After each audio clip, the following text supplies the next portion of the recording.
In the unforgiving heart of the wild, there are no crowns or thrones.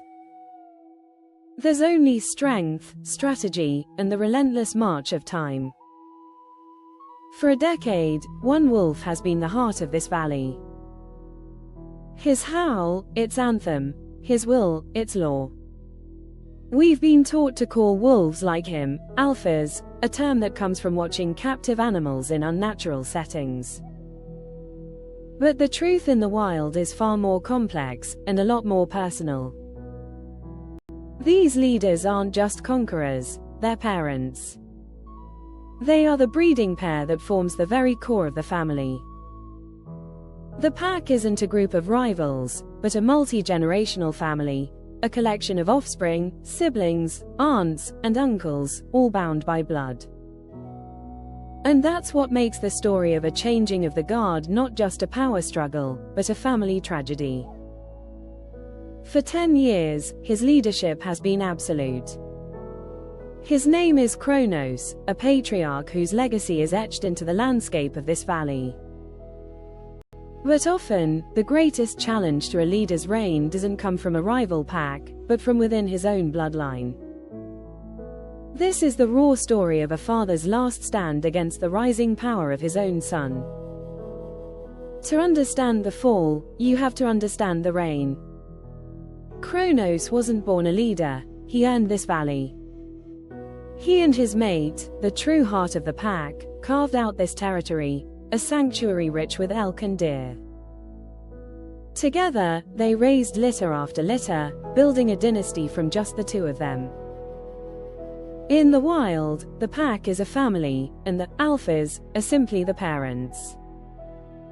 The dominance isn't about aggression, it's a natural part of their role as protectors and providers. The younger wolves, their own kids, follow their lead not out of fear, but as a matter of family order and survival. And Kronos' pack thrived. With a dozen wolves under his lead, they were the undisputed power here. His skill in the hunt was legendary, executed with the wisdom that comes from 1,000 calculated risks. He knew which way the wind would turn, which ridge the elk would use to escape, and which member of his family was best suited for each role in the chase. He was the patriarch. His fur, once the color of stone and shadow, is now threaded with silver, especially around his powerful muzzle. But his amber eyes still hold the calm and the storm of a decade spent defending his family and his home. Every member has a job. The yearlings are the clowns, learning their place through endless play fights. The older siblings act as babysitters and helpers, bringing food back to the den for the newest pups and teaching him the ways of the wolf. It's a complex, cooperative society. At its center, Kronos and his mate were the steady anchor.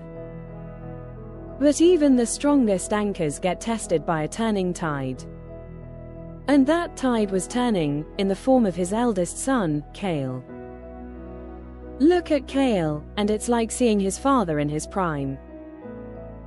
He has Kronos' size, his intelligence, and a burning, restless energy that the old wolf now lacks. Where Kronos is patient and calculating, Kale is explosive and daring. He is the future, and he seems to know it. The tension didn't just appear overnight. It began with subtle shifts, with small challenges that only the wolves themselves could truly understand. It started at the kills. For years, the rule was simple: the breeding pair usually eats first. It's a sign of respect that keeps the pack's structure clear. But lately, Kale has been pushing forward, his posture low, a rumble in his chest, testing that boundary. A flick of Kronos' ear and a hard stare used to be enough to send any wolf backing away. But Kale holds his ground, retreating only at the very last second. The pack watches these moments, the tension rippling through them like a tremor. The defiance grew. During one hunt, Kale broke from Kronos' careful formation, chasing a decoy while the real prize, a big bull elk, got away. Kronos didn't punish him with violence, but the silent, heavy disapproval was a statement of its own. Kale, however, seemed unfazed. His actions don't seem to be incompetence, but something else. It looks like arrogance to us. He seems to believe his way is better, stronger, faster. He's starting to see his father's wisdom not as an asset, but as the tired caution of an old wolf who has lost his edge. The pack feels the fracture. The younger wolves, who have only known Kale's strength, are drawn to his vigor. The older members, who remember leaner times before Kronos, remain loyal. The family is starting to split. The breaking point came with the first deep snow of winter. A blizzard raged for 3 days, trapping the pack under a rocky overhang. Hunger was gnawing at them. On the 4th day, the storm broke, and Kronos led him out, his movements stiff from the cold. They found the scent of a bison, cut off from its herd, a massive, dangerous prize. This was a hunt that would require perfect coordination, a real test of a leader's ability to command his pack. Kronos signaled the plan, a complex pincer movement he'd used countless times. But as the pack moved into position, Kale made his move. He ignored the signal. With a sharp bark, he broke formation and launched a direct, reckless assault on the bison's head, and the younger wolves followed his lead. The massive beast, enraged and terrified, thrashed wildly, its horns carving deadly arcs in the air. The plan fell into chaos. One of the younger females was thrown, her leg broken and useless in the snow. Seeing his family member injured, something in Kronos snapped. This was no longer just a challenge to his authority, it was a direct threat to the survival of his family.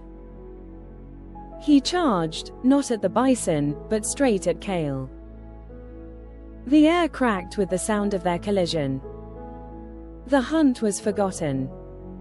The pack scattered, watching in horror as the two titans, father and son, finally met in the fight that had been brewing for months. There's no honor in a wolf fight. It's a desperate, brutal explosion of violence. A whirlwind of snapping jaws, slashing teeth, and the raw power of two bodies locked in a struggle. Kronos, for all his age, was experienced in this deadly dance. He used that experience, weathering Kale's first furious attack, twisting to avoid the worst of it, and landing precise, weakening bites to his son's legs and shoulders. For a moment, it looked like wisdom might conquer youth. But Kale was relentless. He was a storm of pure, raw power. He shook off the pain, his own blood seeming to fuel his rage. The fight was a blur of grey and black fur against the stark white of the snow. The sounds were harrowing, guttural snarls, the snap of teeth on bone, pained yelps. The rest of the pack could only watch, as the two wolves who defined their world sought to tear each other apart. The turning point was endurance. Where Kronos fought with precision, Kale fought with the raw stamina of a wildfire. The old leader began to slow, his breath coming in ragged, steaming bursts. Kale saw his opening. He lunged, not for a limb, but for the neck, locking his jaws in the thick ruff of his father's fur. He didn't get a killing hold, but he didn't need one. He used his weight, his strength, his youth, and dragged the old wolf down into the snow. Kronos struggled, his legs churning, but he was spent. With a final, heaving effort, Kale threw him to the ground. He stood over his father, chest heaving, his muzzle dripping with blood, both his and Kronos's. He didn't go for the kill. He didn't have to. The fight was over. He let out a single, triumphant howl, a sound that was both a declaration of victory and the end of his father's reign.